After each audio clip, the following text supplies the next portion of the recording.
Well, good afternoon, everyone. Welcome to Effective Questioning in Secondary Science, Part 2. Part 1 was yesterday, and hopefully you got a chance to view that. My name is Craig Edmondson. I'm a science consultant with Heartland AEA, and one of three, Adam Puterbaugh, serving the Des Moines School District, and Ashley Delaney is our other one. I'll have a connection here for you to take a look at here in just a few minutes, but I want to go ahead and get us started with our Zoom today. First of all, the slide deck that I was using yesterday, again, I want to remind you that in the chat room here, we have the Google Slide Program link, the tiny URL, which will take you to the slide program that I'm using today. So let me close the chat and share my screen and go to that. Right down here. And there we go. Again, welcome to Effective Questioning in Secondary Science, Part 2, more of a high school focus somewhat today. Again, I am Craig Edmondson, Curriculum Consultant for Science. There's my contact information, cedmondson@heartlandaea.org. And then here is the link. If I didn't show that to you yesterday, it doesn't hurt to remind you once again. If we go to this link, this takes us to the Heartland website by clicking up here in the upper left-hand corner on the Heartland logo, excuse me, having a problem talking this afternoon. That will take you to the homepage of Heartland. If you go to Instructional Services, under Instructional Services and click on Curriculum Instruction and Assessment, and scroll down on the left-hand side to Science. This will take you to the links for Science, our classroom equipment, Iowa Science Standards, join an email list, which I encourage you to do, and all the other links here. But the main thing here is to point you out to who your contacts are at Heartland AEA for Science. Again, Ashley Delaney serves these school districts. Myself, serving the northern half of Region 1, Regions 6, 7, and 8, and then Adam Puterbaugh serving the Des Moines School District. Now we are moving through June, and a number of us will be going off contract for the summer, but for you folks, that doesn't mean a lot, okay? Because we will be checking our email at least once a week, and for myself, I will be checking email at least once a day, if not a few times a day throughout the summer. So point of that being, if you have a request over the summer, you have a special need and some instructional support, don't hesitate to get in touch with any of the three of us. We will respond just as quickly as we possibly can to your request. And I know different people, different science consultants come on back on for the summer at different times. I myself am planning on coming back to Heartland on or about August 7th, August 8th, something like that. But I know Adam is planning on coming back sometime in late July for some things with the Des Moines School District. I'm not sure about Ashley, but we are all checking email. If you have a request, we'll get back to you in a timely manner. Okay, so enough said about that. Let's go back to effective questioning in secondary science and kind of take a look at where we were yesterday. Just for your own knowledge, you have access to the Google Slide program. I am starting today on slide 15. Okay, I just copied and pasted a new slide for part 2 and included it further down into the slide program here. So if you're following along and you're into the slide deck, we're starting on slide 15 today. Now to thinking about effective questioning in secondary science. Effective questioning is a great method for getting students to think critically and independently, and for teachers to discover any student misunderstandings. That's one of the key ideas behind effective questioning that we talked about yesterday. It's going to help you identify misunderstandings, misconceptions that students have, and adjust for those, restructure your questions for those. It's going to help you to support students in different ways by differentiating your instruction so that you can address those misconceptions they have, which you can bring out through questioning in the classroom. Once a teacher starts using effective questioning in his or her classroom, he or she will quickly notice the difference in engagement and will generate questions that are productive and beneficial to all students. Like anything else, once you start implementing effective questioning, it's going to get easier and easier for you the more comfortable you get with the process of developing questions and encouraging questions and facilitating the learning for students. So I want to review a few things as we progress today. It is very important that everyone is included in thinking about the questions that are asked. We want the whole class to be involved in the discussion that's going on in the classroom. We want everyone engaged. We don't want some students sitting back and not being a part of the process. So in order to implement effective questioning strategies, let's review things from what we talked about yesterday. Use a no hands up rule. Okay? Again, the hands up, as we all know, a select few students will raise their hands and want to always answer the questions, while other students are perfectly happy just sitting in the back of the room or sitting to the side, and if you never call on them, they're perfectly okay with that. We want to get everybody involved. So we're going to institute something else besides a hand up policy. As I spoke yesterday of using tennis balls in the classroom, where one student would hold a tennis ball, and as long as they had that tennis ball, they were in charge of what they were saying, and they had permission to speak, and nobody was to interrupt them. Incorporating proper ethical communication skills, that we don't talk over one another. And then if another student had something they wanted to say, the tennis ball would be tossed to the next person, and then they had the floor for speaking. I've seen some teachers do that with a football. You could use a variety of items, whatever you're most comfortable with. You know, maybe even a colorful rock that's passed around. Wouldn't want to throw that, but anything that you're comfortable with that will help guide that communication that's taking place.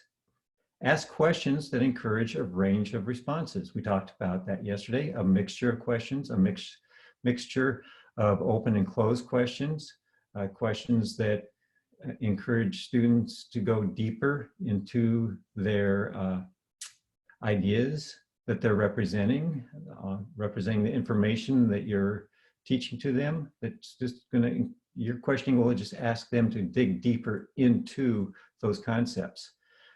And we spoke yesterday, avoid the ping pong strategy, you know, where you ask a question, student answers, you ask another question, student answers, and that just goes back and forth and back and forth. As we spoke yesterday, we want more of you ask an opening question and then let the students take it from there. Maybe get 2 or 3 students asking additional questions, providing an answer, and another student comes up with another question that they're asking, and you're just facilitating that and avoiding this ping pong strategy of just teacher and one student. That's more teacher-centered than student-centered. We want a student-centered classroom as much as possible. And again, arrange the room to encourage participation. You know, in my earth science classroom, as I spoke, I would occasionally arrange the desks into a large rectangle with one opening so that I could get into the middle of that rectangle and float around the room listening to conversations going on. We want the students to be facing one another as much as possible so that they can look for nonverbal cues as the dialogue goes on, facial expressions, hands expressions, body expression, part of the active listening strategy, that we're listening for more than what is said and reading into the answers, and then you can get that from facial expressions also.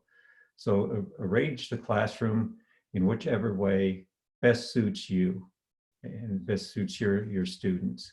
Maybe a science circle, maybe even on a couple occasions, I recall doing this where we didn't even use the desks. We pushed the desks to the side and we just spread out on the floor. A very comfortable, non-threatening environment, and we all just sat on the floor and engaged in conversations from there. And students seem to enjoy that. So give students time to think. We talked about wait time, and when you're instituting, when you're implementing wait time, you know, some of the research says wait 3 to 5 seconds after you've asked a question for a response. Well, let's try that. How is your afternoon going today?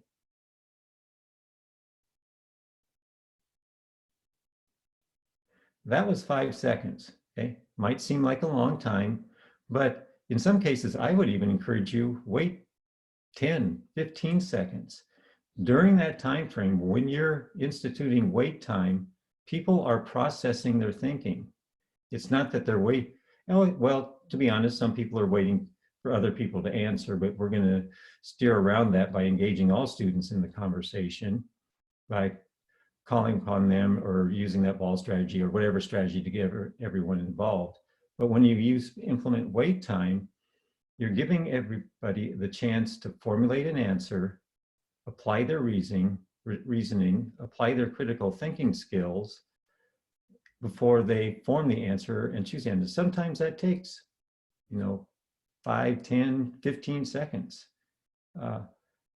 If you feel like you've waited an ample period of time, ask a clarifying question, restate your question, and then institute some additional wait time. That will encourage the students to process the information too and get all their ducks in a row. Okay.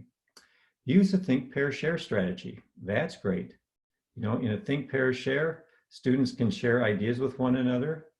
And in the science classroom, again, this is all around the CER, the claims, evidence, and reasoning, that as students collaborate with one another, maybe through a think, pair, share, based on the learning objectives that you have in place, they're going to go ahead and make their claim on what they propose to be the solution or the answer to this situation, whatever it might be. They're going to apply evidence to that to support the conclusions that they draw. And then it's the conclusions that come out through the questioning. You're asking good questions that draws out their conclusions and their justifications based on their claim that is supported by their evidence. And it's the manner by which you implement effective questioning that you determine how deep they've gone into that concept. Okay. And when they come to their conclusion, the use of mini whiteboards, for example, could be useful in the classroom for students to jot down their ideas, to maybe represent a model to explain their idea. That your questions could be wrapped around what they're representing on their whiteboards. A great way of communicating in the classroom for students. I have a teacher that I work with quite frequently in the Carroll Community School District at Carroll Middle School, who has at one point had whiteboards in his classroom. Now, this year I had the opportunity to work with him a couple of times, and the students are actually writing right on top of their desks with waterproof markers answers and ideas that they're having based on the questions that he's asking. And then they can adjust those answers on their tables, and he can come around and see what their thinking is like. And then once they move on to something else, they just simply wipe it off and go to the next one. I thought that was a great strategy. So all these strategies will apply and help you in developing an effective questioning routine. I want to go back to some things brought up yesterday and just ask you to clarify for a second, think about, if you remember, I mentioned I had heard on WHO radio that there was this distant galaxy and that a radio signal had been received by some astronomers over in England, I do believe, and that these radio signals were pulsating and they were receiving them on a regular basis. So I did some additional research on that and learned the following, that the astronomers had detected a pattern in a mysterious fast radio burst coming from space. That these fast radio bursts are called FRBs. They are millisecond long bursts of radio waves coming from space, and the astronomers have been able to trace some radio bursts back to their home galaxies. Now, if you're wanting more information on this, there's a link right here under this center picture to CNN, and feel free to pause the tape, and there we go. And this is the article that I was able to find yesterday based on the radio waves coming in. And another mysterious radio burst in space is repeating a pattern. This one occurs every 157 days. Okay. And there's several photographs here, pictures about the FRBs and additional information related to these radio bursts. Okay, so you can take a look at that at your convenience. So what I would like you to do is develop a mix of questions, open-ended and closed-ended questions, based on this phenomenon of a distant radio signal coming from space. What are some open-ended and closed-ended questions that you could be asking about this phenomenon to get students engaged in this lesson that you're teaching about the universe and characteristics of the universe? So go ahead, pause the tape. We'll come back as soon as you're ready and we'll get started again.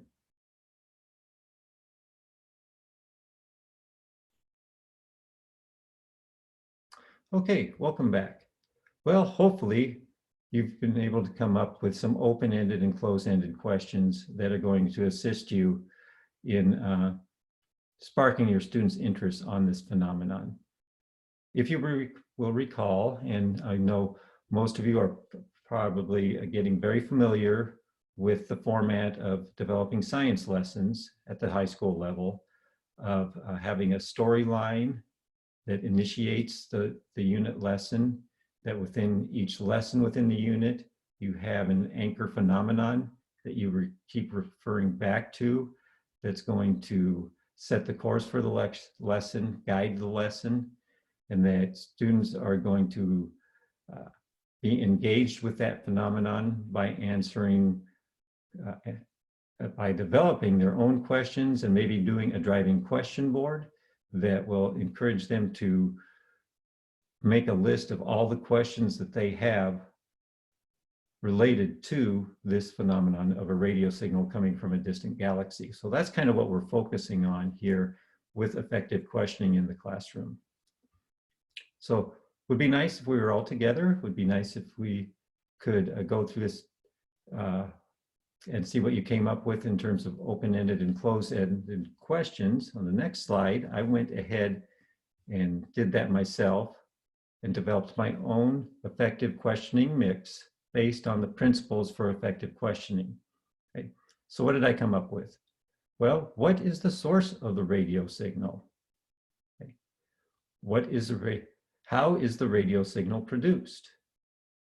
How could we determine if the radio signal is coming from an alien society?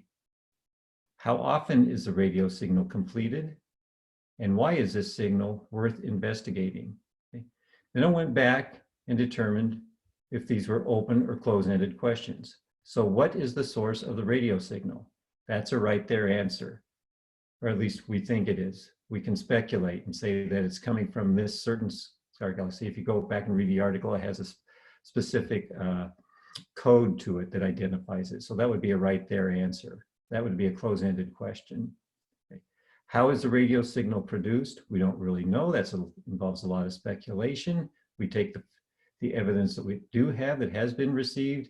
That's more of an open-ended question, and we try to make sense of the evidence that we have collected. How could we determine if the radio signal is coming from an alien society? Again, an open question, very open. We really don't know, but it would be nice to share ideas on that question. How often is a radio signal completed? Closed, this one said, what, every 157 days it's picked up. And why is this signal worth investigating? Again, a totally open question as to why we would want to dive into this deeper. Okay. And that's what I was able to determine yesterday. Same type of thing this morning, listening to the radio as I was getting up and moving around this morning. And this one is related to Saturn and Saturn's moon Titan. And the fact that what they were reporting on WHO was that Saturn's moon Titan is leaving Saturn's orbit. It's escaping Saturn's orbit. Well, that's interesting. What type of questions could you develop around today's news from Saturn? So what I was able to pull out briefly, Saturn's largest moon, Titan, is escaping from the clutches of the gaseous giant at a rate that's 100 times faster than scientists previously estimated. Saturn's gravity might not be strong enough to hold on to Titan, but it's still strong enough to wipe its iconic rings out of existence in another 100 million years. So Saturn's going through some changes. So it'd be interesting to develop some open-ended and closed-ended questions around this idea about Saturn and what's going on. Whenever possible, I like to keep my instruction in my classroom relevant to real-world situations, real things that are going on right now, to pique student interest and at least keep students aware of current events and things that are happening within the science area and other areas too around the world. And this just happens to be one that's relevant today. So in continuing with principles for effective questioning, one of the things we want to do is we want to avoid being judgmental with students when they're asking questions and in their replies, because that kind of stifles the whole process. It doesn't allow students to engage and go deeper into the discussion. Students tend to shut down if they're being judged, and don't we all? If you get an opinion back that's more judgmental and more critical of what you've just said, you hesitate to continue with the conversation. So, judgmental comments, even positive ones, such as "well done," negatively affects students' verbal performance, even with the length and wait times. Task persistence was greatest where verbal rewards were fewer. Ask open questions that permit a greater variety of responses and reply to students with comments that do not close off alternative ideas. Yes, a non-threatening environment, a classroom environment where everybody's open to sharing, nobody's concerned about judgmental comments, where critical thinking skills are engaged. And again, the classroom environment is non-threatening. Active listening, constructive feedback, all the students totally understand the format of the way that your classroom is being conducted. When a teacher judges responses with yes, good, nearly, and etc., students reason to themselves, the teacher said that was good. That is not what I was going to say. So I was going to say cannot be good. So I won't say anything. Okay. So even complimentary feedback will tend to shut a student down because maybe they don't think they can meet that expectation. So a better response would be something like, "Thank you for that. That is really interesting. What other ideas do people have?" Open-ended questions that keep the conversation going. So under the Principles for Effective Questioning title here, and down in the note section of the slide program, is an article on formative assessment in science and mathematics education, which gives some ideas on effective questioning in the classroom. What does it look like and what are some examples? So I just want to work our way through these as some examples and some things that you might want to think about. So ask students to repeat their explanation as they answer your questioning. Can you just say that again? Ask them to clarify, ask them to rephrase. That will show how deep their knowledge base goes for the concept that you're covering. If you ask them to respond in multiple ways with what they've just said. Plus it will help the other students in the classroom clarify their understanding if the student can respond to an effective question in a deeper manner. Invite students to elaborate. Invite them to go further. Invite them to bring up similar situations to what they're just discussing. Maybe your response might be, can you just say a little more about that? Can you give us a little bit more detail about that? Can you tell us another situation that's similar to the one that we just represented? Allow them to go further and deeper and into tangents from the topic that you're covering. You can always facilitate that in such a manner as you bring them back and not let them wander off too far. Challenge students to offer a reason. Doesn't this sound so much like the CRE we talked about earlier? Claims, evidence, and reasoning, and justifying their answers. You're facilitating by asking effective questions that's going to ask them to justify their reasoning in a deeper manner so that you can determine if they've truly met the learning objectives or not. Question might be, can you explain why that works? Can you give us some additional details on how that applies? Something like that that taps into their critical thinking and reasoning process. Cue alternative responses. Can you suggest another way of doing this? Allow students to speculate and go back to that elaborate piece and think things through again and come up with additional ideas on how things can be done. In some cases, there's a right and a wrong way of doing something. In a lot of cases, you can achieve the same objective through multiple paths. So it doesn't hurt to ask students, say, well, is there another way that we can work our way around this? Is there another approach that might benefit us in getting to this right answer? Support with nonverbal interest. In a Zoom program like this, where we're just watching a video, that's a little bit harder to do. You can't pick up on the nonverbal cues, but in your classroom, whatever those classrooms look like this fall, as you folks are working on that, teach students, introduce to students these nonverbal cues, a nodding of the head, a rotating of the hand to indicate that you want more. I tend to, when I'm presenting face-to-face, I tend to talk with my hands and encourage people to bring out more information on something that they've said or point out a specific point.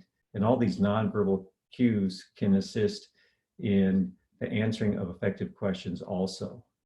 So keep your students focused on that and encourage students to speculate. What would happen if, let's go back to that radio signal. What would happen if that radio signal was coming from an alien life form? What does that say for us? What would that mean? What do you think the consequences for something like that might be?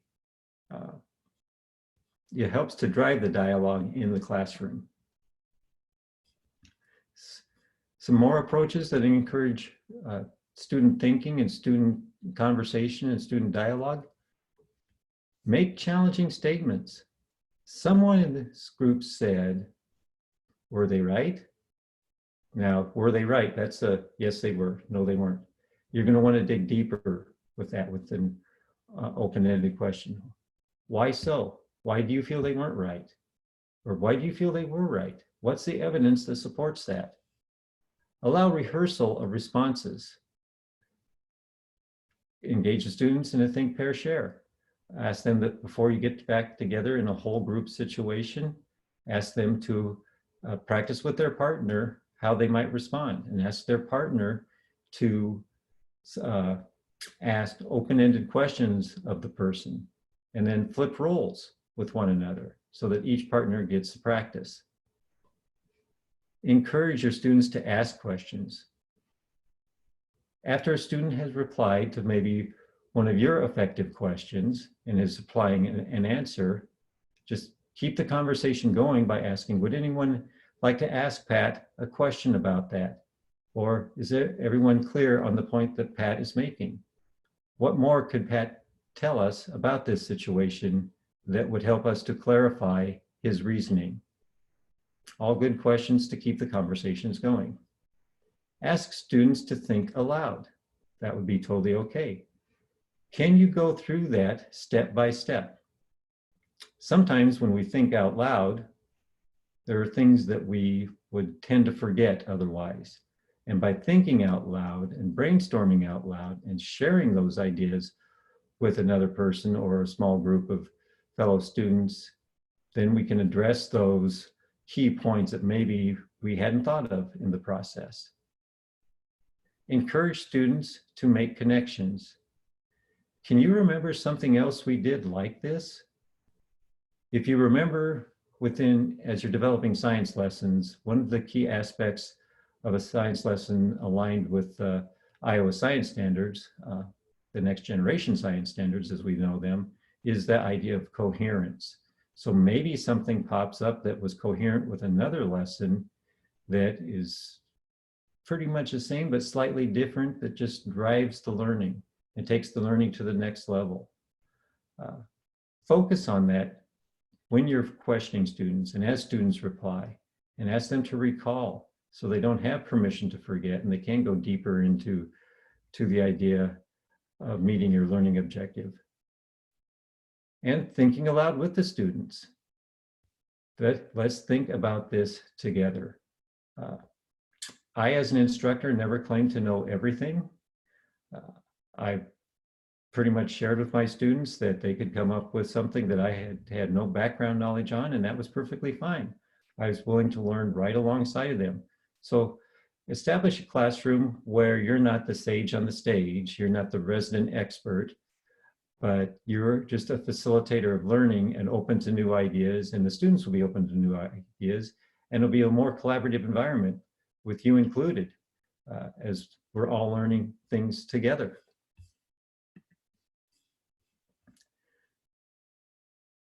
Other ideas to keep the thinking and dialogue going is, when we talked about this a little bit, plan how you will arrange the room and the resources needed. Okay. We have pretty much already talked about that. Arrange your room in a manner where students can see each other, where conversations can be face-to-face, where no one's back is to each other, where you have the ability to roam around the room and facilitate the questions that are being asked and facilitate the learning and step in and listen in on conversations by students. So arrange your classroom in an appropriate manner that works for you. Plan how you will introduce the questioning session. Silence will be hard for you to bear in the classroom, but the students may find it confusing and even threatening. Explain to students about wait time. Explain to students about processing information, taking the time to think an answer through, and become more comfortable with quiet moments in the classroom. And plan on how you will establish the ground rules, the no hands up rule again. So think of different strategies you can use that will create a non-threatening environment and encourage students to want to engage in conversation within your classroom. We briefly talked about this too. Plan your questions ahead of time. Plan the first question that you will use. Before the lesson takes place, jot the questions that you would like to see addressed down, and then use those to facilitate the learning. They may not be sequential in nature, but they will help to guide the conversation, and they will serve as a handy tool for you to go back to and refer to while students are conversing to make sure that the key points are brought out. And plan how you will give thinking time. Will you allow 3 to 5 seconds between asking a question and expecting an answer? 3 to 5 is good. 5 to 10 seconds might be better. Will you ask the students to think, pair, share, giving 30 seconds for talking to a partner before offering an idea in a whole group situation? Will you use another strategy that allows students time to think? I want to give students time to process and time to go through their thinking and their formation of an answer. Plan on how you will intervene.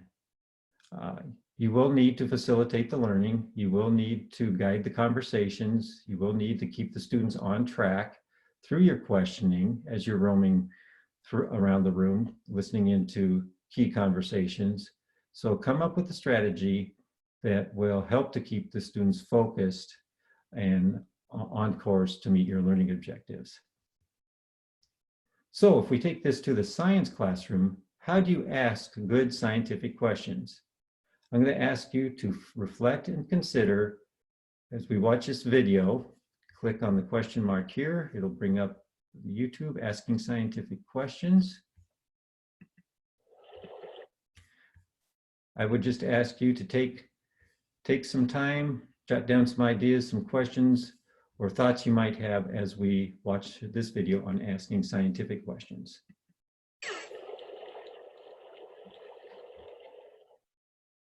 Asking questions is a vital part of the scientific process. But it's not enough to simply ask any question. Science is about asking good questions, questions that can be answered through direct observation or with scientific tools, questions that examine the relationships between phenomena. For instance, let's examine the question, what's the meaning of life? Well, this is certainly a thought-provoking question. It's not one that's easily answered. Its answer would likely be based on your individual values or beliefs, so the answer would vary greatly depending on the person doing the answering. So while this might be a good question for a philosophy or religion class, it's not the best question to be answered through science. What about the question, what's the best brand of sunscreen? This is a better scientific question. However, it's still a bit vague and leaves room for personal interpretation. Best could mean cheapest, highest SPF value, best smelling, or most likely to stay on while swimming. Consider the question, which sunscreens have the highest SPF? This question is better, as it can easily be answered through direct observation. You just look at the available sunscreens in the store and compare their SPF values. But this question is a basic data collecting question. While it's useful in building knowledge, it doesn't require any explanation or experimentation, so the question can still be improved upon. How about this? Do sunscreens with higher SPFs block more UV light than sunscreens with lower SPFs? This is an example of a good scientific question. It isn't based on values or opinions. It examines the relationship between SPF and the amount of blocked UV light. It can be investigated through a controlled experiment, and the results can be quantifiably measured and interpreted.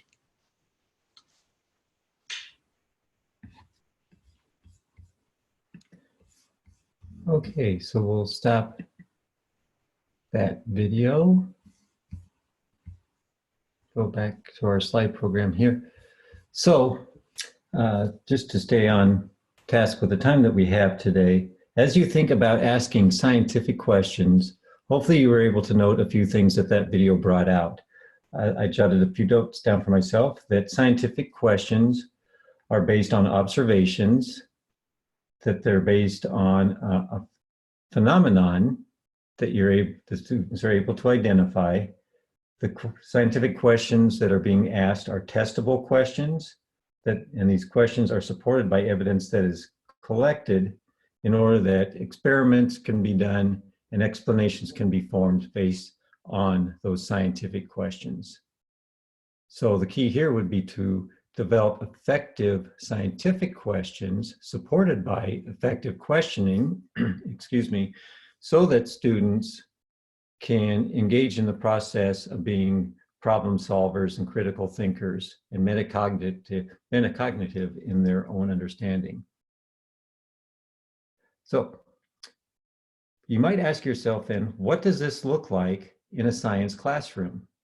So I'm going to show you a video coming from a middle school science classroom that the focus is not on questioning, but I would like to ask you to make a list that you can consider for yourself of what type of questioning skills do you see taking place in this science classroom. Okay, so we'll get this video started. So once again, what type of examples do you see of questioning taking place in this classroom, and what type of questions are being asked within this situation? This is still settling, but we found a lot of little organisms. So cool. The real question we're trying to answer here is if it's safe to tube in the water, because I swim here every summer, and I just realized how dirty it was. When we design a science lesson to be an inquiry-based lesson, we start everything around a central question that may last for one class period or a series of class periods.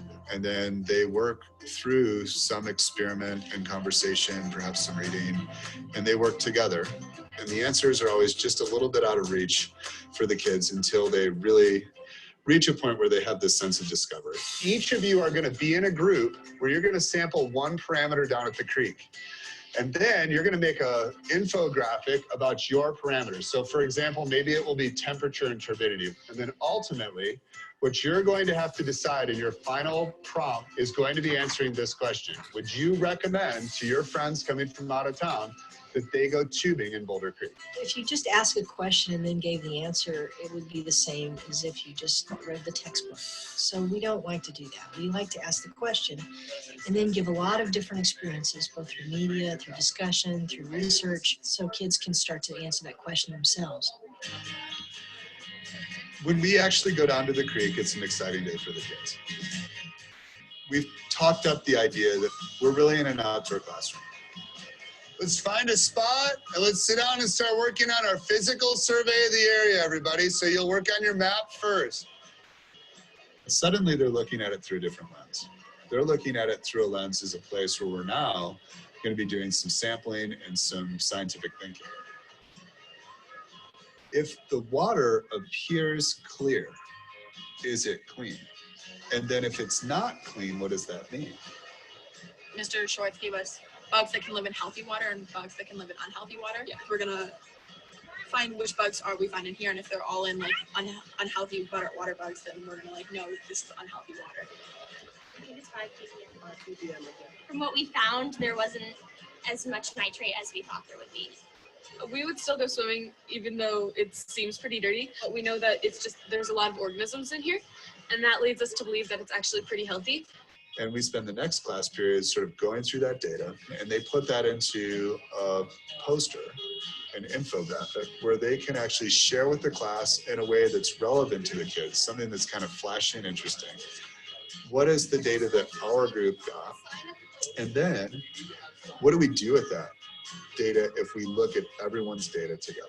So kids reach their conclusions a couple days after we do our sample. Because sometimes, like when you're just reading from a book, you don't really think about how this is actually real life and this how it actually works. We're working through some question together, and we're discovering things as we go. And kids always bring with them knowledge. And very often it turns out that the kids teach me a lot, and we're all sort of learning together.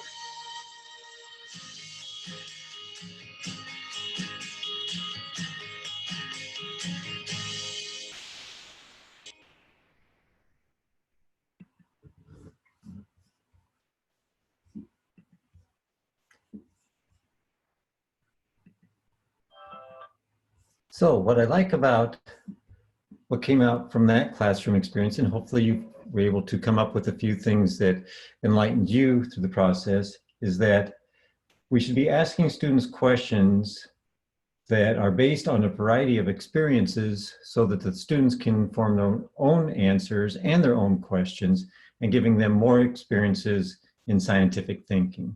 And if you will note, the instructor of that classroom didn't hesitate to make the point that many times I learned from my students too.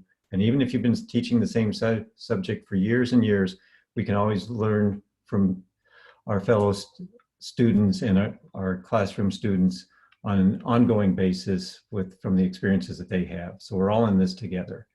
So to wrap up here for this afternoon, I'd like you to just think about and record for yourself one example of how you would use effective questioning as part of your science instruction. And hopefully you found this video to be useful and applicable for what you're doing as a classroom teacher. I included a couple links here, making connections to the next generation science standards. So there's an NGSS link under this icon here, and the Iowa Core Science Standards. And just remember, it's all about making things three-dimensional, integrating science and engineering practices, disciplinary core ideas, and cross-cutting concepts in a meaningful way that makes science interesting for students. And at your leisure, why would a secondary science instructor incorporate effective questioning into science instruction? As you think about this, as you ponder, as you make plans for next school year, again, never hesitate to get in touch with me. Again, here's contact information. Bring effective questioning skills to your classroom instruction. I would be more than happy to assist you with that, as would Ashley or Adam. And if there's anything that we can do to help support the instruction and the challenges that you are facing as secondary teachers, please get in touch with us. We would be happy to help you out with those. Thank you for attending this session. Thank you for viewing this videotape. I trust and hope that you have a pleasant summer, and I would look forward to meeting with many of you this fall. Thank you, everyone.